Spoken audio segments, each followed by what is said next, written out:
You're right, mate. How you doing? Welcome back to another video, and I am ready for a new Premier League season. We are approaching the big game, Arsenal versus Man City in the Community Shield.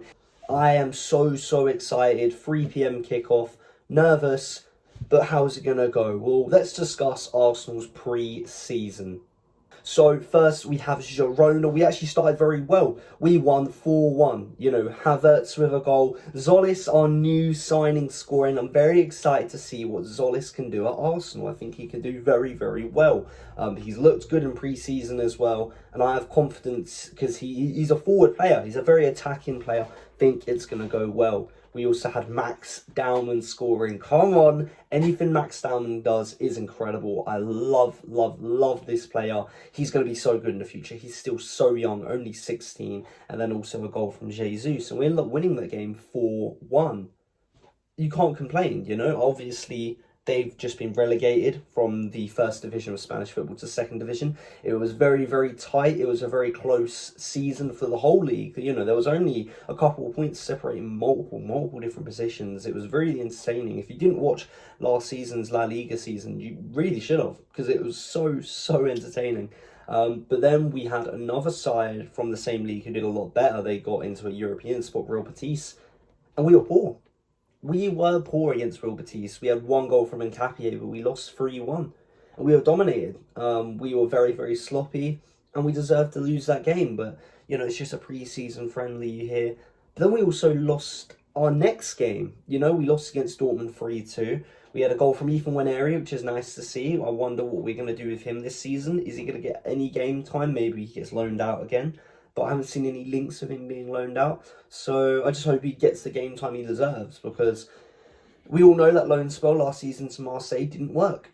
It didn't turn out for the best, but, you know, he is a good player. You can really see it, but maybe he gets sold. I think we've put a, what was it, 50 million price tag on him. We'll just have to see what happens. And we also got a goal from Gyökeres, but in the end we lost this game 3-2. We did win the penalty shootout though after. It was just a little penalty shootout for fun. At least it's good practice, I guess. You know, we haven't been the best at penalties in the World Cup. A lot of our Arsenal players miss penalties, so it's good practice to get in. Then Como, I actually went to this game. I did go to the Como match, and it was a 1-1 draw. It was great seeing Bruno Guimaraes play. He played really well, I thought. I thought he was a very good player, probably our best player on the day. But it was a shocking performance. I was very excited for this performance. I really thought we were going to win it, you know, end pre-season strongly going on to the next game. We were shocking. We weren't clinical. I'll tell you that. We was not clinical at all. We were sloppy, we'll give them the ball away, and then in the final third, we would create chances and just miss completely. The only reason we scored through Miles Lewis-Skelly, who I've heard is linked to Manchester United and Chelsea. No, we're not selling Skelly. What? I hope it's false. I hope it's not true. It seems, you know, there's a little bit of truth to it. He seemed quite emotional after scoring that goal, and I'll tell you what, it wasn't a good goal. The only reason we scored is because the keeper kicked it out, and it just smacked Skelly in the head, bounced one of our players, who passed it back to Skelly, and he slotted it in. But it was a very jammy goal, and then we conceded, what, 10 minutes later? The player got absolutely skinned, and then Kepa, he got subbed off at half-time, thank God. I'm done with Kepa. Can we get rid of Kepa, please? I'd rather Meslier. And I have mates who are Leeds fans, and they're like, trust me, you'd rather have Kepa than Meslier. No, I'm done with Kepa. Kepa does my head in. We better see Raya play in that Community Shield. But, yeah, it's, you know, 1 win against a relegated team, 2 losses and a draw. It's not great. It's not great. But, you know, let's talk about the transfers we have made in more detail. You know, we've got Zolis coming from Club Brugge. I think he's going to be a very good player. I think, you know, Trossard's obviously gone to the Turkish league. Good luck to him. I hope he does really well there. But now we're signing Zolis. You know, he's been in the Premier League before for Norwich, and he didn't have the best stint. But obviously then he left, and then he has been to a few clubs. But he did very well the last 2 seasons in the Belgian league. Obviously, it's not as, you know, competitive as the Premier League. It's not the same level, but I do see good things. I mean, he scored the winning penalty in the penalty shootout against Como, because it weren't to like win the tie or anything, but it was just a penalty shootout for fun. It was happening either way, and he got the final penalty, and he always just seems like he has confidence, which I like seeing. He's an attacking player. He is a forward player. I think he's going to do really well this season. I really do. And then obviously Bruno Guimaraes. I mean, what is it, 75 million? We've just nicked Newcastle's captain. He's 28, maybe he's 29 this season. He's experienced. He's definitely experienced. He's a top-class player. Imagine him next to Declan Rice. It's great. And I really hope he can start the Community Shield. And yeah, we could obviously, you know, we talk about Meslier.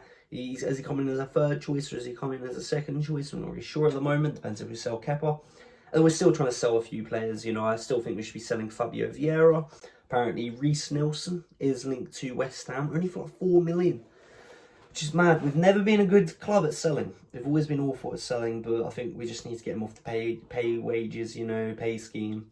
And it's better to just cash in on him. And you know what, I like to see him at West Ham, because I like Reece Nelson and I don't mind West Ham. I hope they get promoted this season from the Championship. And there's still probably a few more players we need to sell. Obviously, we've already sold Norgard to Everton. But do we need any more forward players? I see, obviously, we was linked to Vinicius Jr. This could be crazy. I'm telling you what, I never wanted Vinicius Jr. I am being deadly serious. I never wanted him. I think he has an ego problem. I think he has an awful ego. He does my head in. And I think he used us just to get more money out of Real Madrid. Genuinely, he's like, oh, I really want Real Madrid. And if Real Madrid don't pay me enough, then I'm going to go Arsenal. Why are we your second choice? We've just won the Premier League, you know? And I know Real Madrid are a big club and whatnot. Barcelona's won their league 2 years in a row. You know, you could come here and challenge yourself in the best league in the world, but you'd rather the comfort of Real Madrid. I don't rate it. Here's the thing, if we're not your first choice, I don't think you should be playing for us. We have built a culture of everyone gets along, they're really good mates, you know, and everyone is really professional, and they work for this badge. And I'd love to see it. Can you see Vinicius Jr. tracking back against, you know, Everton? Against Brentford? No, I don't rate Vinicius Jr. like that. And the amount of money we would have paid for him, well, it probably would have been 140 million when he's got a year left on his contract. And he would have asked for like, what, 500k a week, 600k a week? We have a wage structure. We have a very good wage system, you know, from top to bottom. As soon as Vinicius Jr. gets those wages, other people are going to want more money. And I think his ego would have rubbed off on other players. I don't want to become a Manchester United. You know, just play clubs that are just full of just egos, you know. You're looking at back and you're looking at your Jesse Lingards, you're looking at your Paul Pogbas. I don't want that. I really don't want that. Ronaldo, when he came back, obviously he did well, but he had an ego. But yeah, I think he would have been a bad sign. I really don't think he would. Like, he would have got goals, yeah. But for the long term, for, you know, the process of this club, I don't want Vinicius Jr., so I don't even mind that. But then, you know, do we need another left winger? I mean, people saying we could hijack Bradley Barcola. 30 million for Barcola? I don't know if that's worth it, you know. He's not that much of an improvement on Martinelli. Call me crazy, I don't think he's that much of an improvement. Which is quite funny because Martinelli, there was a bid in from Galatasaray, what was it, 38 million? Are you mad? 38 million? I think it was ridiculous. We should have just blocked their number from that. How much is Martinelli worth? Well, let's go through it this way, in my opinion. He's a Brazil international. He plays for Brazil. He scores for Brazil. He got a very important goal from the World Cup before they were eliminated, obviously. He had the most amount of goals for Arsenal in the Champions League last season, and we got to the final. He had, what was it, 11 goals, I think 7 assists throughout the season. He's 25. He's a good player. And you know, you see Morgan Rogers going for 117 million. Apparently, Njai is worth, what, 75? I'll tell you what, from Everton, if Njai is worth 60, 70 million, Marley is worth 90. He's worth 80. He's worth more than Njai. So I think it was ridiculous, but yeah. And then I think we also need maybe a centre-back / right-back. It seems like we're linked to a lot. We're linked with Konza. We're also linked with Kwanzaa, you know, Q and K. I'm not sure we need them too much. And obviously Konza, he's gone from Aston Villa, Champions League side. He might want to start all the time. Obviously, we need a player when Saliba's out. I think, obviously, Mascara is really good anyways. But if Mascara also gets injured, then you're looking at some problems. Obviously, Timber's still out. So I don't know, maybe like people saying, oh, why would we get Konsa? Why would we get Konsa? If we can get him for a good price, because he's younger than Konsa, and he's probably not going to want to start all the time. Because when Saliba comes back, Konsa might get a bit irritated. That's all I'm thinking. But there's also a few players who've been linked with from Sporting, one of their fullbacks. You know, there's a lot of options in the defence that we can go for. And I'm curious at who we're going to get. Whatever happens, I trust the process. I think Arteta will make the right choice, and I think he will bring the right players in. But, you know, I mean, someone who I'd like to see, who, going back to the left wing debate, I don't care what anyone says, Marcus Rashford. The reason I say Marcus Rashford, he's quality. I think he's a good player. And what, 30, 40 million? Yeah, you take that. In this market where players are going for over 100 million, left, right and centre, you do it. You get Marcus Rashford in. I really think he'll be a good player. His link up with Saka at the World Cup, it was great to see.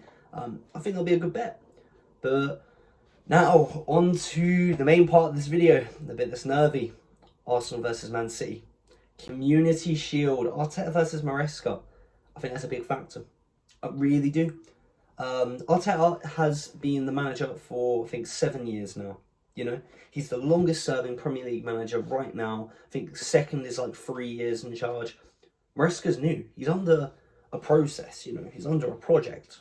So this could work in our favour or go against us. I think it will work in our favour. I think obviously Arsenal with Arteta knows his players a lot better than Maresca with City at the minute. However, maybe they think, oh, new manager, we got to impress him, let's go win this trophy so I can keep my starting position in the team. You know, people are going to want to be playing to show the manager I'm the man for the job. So that could be an issue. But, you know, even though, you know, City are still under transition with their players as well. Rodri might be going to Barcelona. We have players coming in. Obviously, Elliot Anderson. They're obviously linked with Enzo Fernandez as well. They're linked with, I've completely forgotten his name, a player who has gone and done a very, very good World Cup. He's played well at the World Cup and he's linked with them. So apparently Man City might be spending, what, 300 million, 330, 40 million on the new midfield. What's the point of even talking about FFP anymore? Doesn't exist if you're Man City. I think it's ridiculous, but do I think we can win it? I do. I really do. I don't know why. I've got a feeling we're going to win it. I think it's going to be a bit cagey. I think it's going to be defences on top. Who would have thought? You know, I'm going to say the same thing I said on Arsenal Hater TV's video. You know, good video. Watch it right here. Look, it was a good video. But what do I think will happen? 1-0 to the Arsenal. Zolis. Zolis will become the hero. I'm telling you, we win the Community Shield, and that sets us on our way for the Premier League. I mean, I'm very, very excited for this Premier League season. I really, really am. Get ready to watch my Premier League predictions video that will be coming out shortly. We're going to have a lot of content coming up soon. I'm going to be reacting to my Premier League predictions of last season. I'm going to be seeing who would have came where using all of my weekly predictions from last season, comparing it to real life. And I'm going to be doing my Premier League predictions video. I'm going to do a reaction to the Community Shield. There's going to be content left, right and centre. You know, we are back for another season. And yeah, I really, really hope that you can stay around for it. But if you like this video, please like and subscribe. And hopefully I'll see you in the next one. In a bit, mate.